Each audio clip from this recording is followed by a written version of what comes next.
Big news today coming out of Apple as they have made a significant updates to Final Cut Pro, Apple Compressor, and Apple Motion. For Final Cut Pro, it's the 28th free update, which expands its support for third-party extensions, plus improved editing workflow tools and a host of other features. The updated extensions are coming from Frame.io, Shutterstock, and CatDV. Apple Compressor has a full 64-bit conversion, so it's a 64-bit app now, but it's maintaining support for all those 32-bit legacy codecs. And Apple Motion adds a comprehensive set of color grading tools, including color wheels, curves, hue saturation curves, and custom LUTM. This is exciting news, James. What's your opinion? The consistent concern for some editors is that Apple doesn't take Final Cut Pro 10 very seriously. But 28 updates since its release, that tells me that they do. Keep in mind that though Motion got the same color tools as Final Cut, though, Motion still doesn't have any video scopes, which means that those tools are going to be a bit harder to use. But, maybe they'll get it in the next update. Okay, Apple is making news today. What's your second story? A videographer is suing Adobe over deleting years of video files. This is all wrapped around a bug in Premiere Pro's Clean Cache folder. This is a folder that saves all your rendering videos into a separate folder so that when you're done with them, you can just delete them without deleting all your other videos. But the problem is that there was a bug in the Clean Cache, which when you deleted those temporary files, it deleted all this user's data, which included over 500 hours of video files, something like 11,000 video files in his master video storage folder.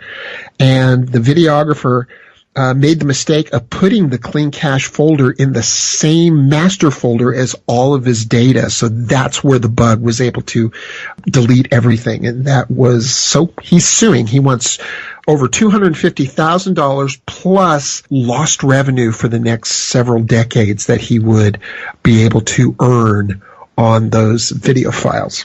This seems to me that it's pretty obvious that Adobe is at fault, isn't it? Well, I get it that Adobe is at fault here. They wrote the program. But there's who's at fault, and then there's who's responsible. Clearly, Adobe is to blame for the bug. They have a slightly similar bug that deleted Mac user files when they logged in to Creative Cloud a couple of years ago. And you may have heard that in a recent update in Windows, the update deleted user data as well. The thing is that these are all complicated applications, and there's going to be bugs every once in a while. This is why the user needs to take personal responsibility and have a backup strategy.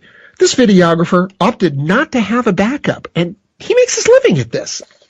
Why you wouldn't back up years' worth of video data is beyond me. And while Adobe has fixed the problem, in my mind, this videographer has really nobody to blame but himself. Okay, we've covered Apple and Adobe. What's third? The Nikon Z series mirrorless camera is getting internal log support from a third party. Thanks to Nikon's open picture profile architecture, users can upload their own custom profiles into the camera.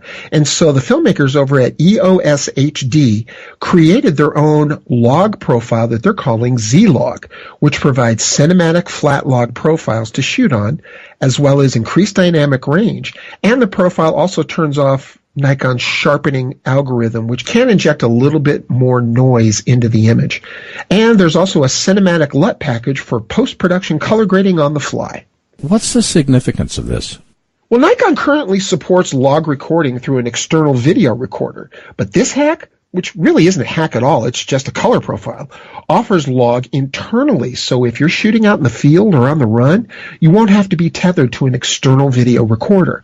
And it's not just for the Z-Series mirrorless cameras either, as users can apply this profile to the most current D-Series cameras, including the D5 and D850. Interesting. James, what other stories are you following this week? Other stories we're following, there are a host of great new features coming to the Arri Alexa LF and Blackmagic Ursa Mini Pro with firmware updates. A filmmaker creates a rig that lets him mimic large format 65mm shooting on a Panasonic EVA-1, and it's pretty cool. And can you get 8K video with a Sony a7R III mirrorless camera? Well, Sort of.